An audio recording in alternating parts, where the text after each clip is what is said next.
Subscribe to our channel by clicking the subscribe button.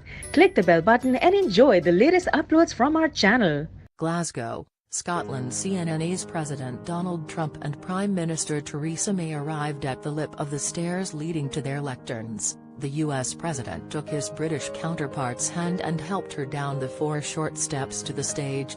Just a day earlier, it seemed as if Trump would sooner shove May off a much steeper metaphorical ledge. Trump provided the proverbial push in an interview Thursday that dominated British news, criticizing May's handling of Brexit negotiations and warning that her current plan would kill the possibility of a US-UK free trade deal, the very issue that had May's government teetering on the brink of collapse. But at the news conference less than 24 hours removed from that interview, Trump took pains to repeatedly shower May with praise and characterize the US-UK relationship as the highest level of special.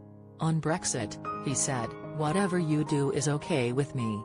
The about-face and contradictory statements were just the latest instance of Trump plunging the world into a reality-bending twilight zone shaped by his own actions and statements over the course of his European trip this week.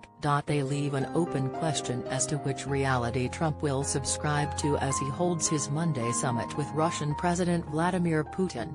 His performance so far also will leave Putin, and the American public, wondering what they can believe. Just days earlier in Brussels, Trump offered startlingly cutting criticism of one of the closest U.S. allies, accusing Germany of being a captive of Russia, before insisting hours later that he has a very, very good relationship with German Chancellor Angela Merkel and a tremendous relationship with Germany.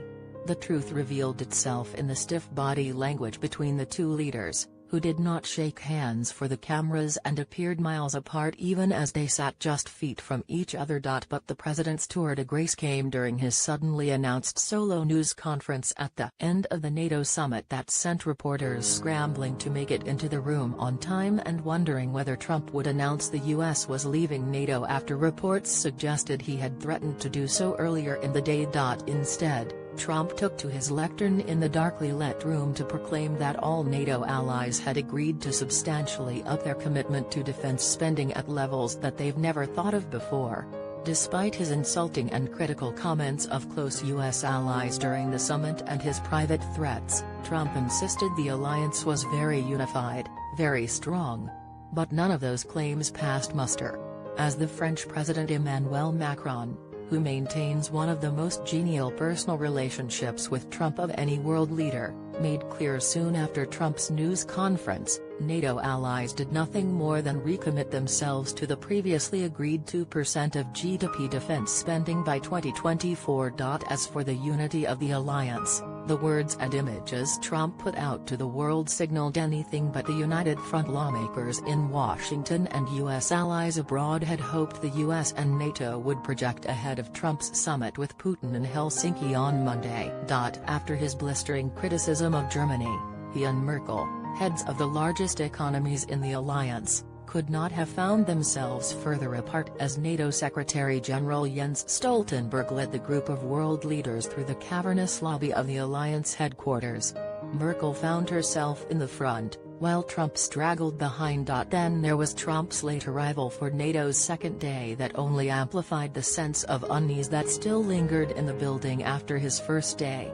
Just as he had during his similarly tense attendance at the G7 summit in Quebec last month, Trump arrived about 30 minutes late for a working session with his counterparts, confidently striding through the entrance hall where cameras could capture his arrival. Will it be the one of Trump fracturing the alliance that is the strongest bulwark against Russian aggression and undermining his closest counterparts?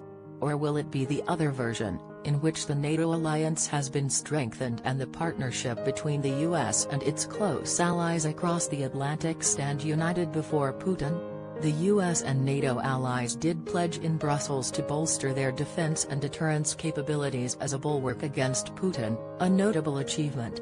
NATO allies have also increased defense spending by $33 billion in the last year, which led Trump to ask Friday, "Do you think Putin's happy about that?" But it's Trump's version of reality on another topic that may come to define his meeting with Putin. U.S. Ambassador to Russia John Huntsman has already asserted that Trump will need to go in with eyes wide open when he meets with Putin and make a sober assessment of the root causes of our problems. So what are the underlying causes of past crises? Huntsman told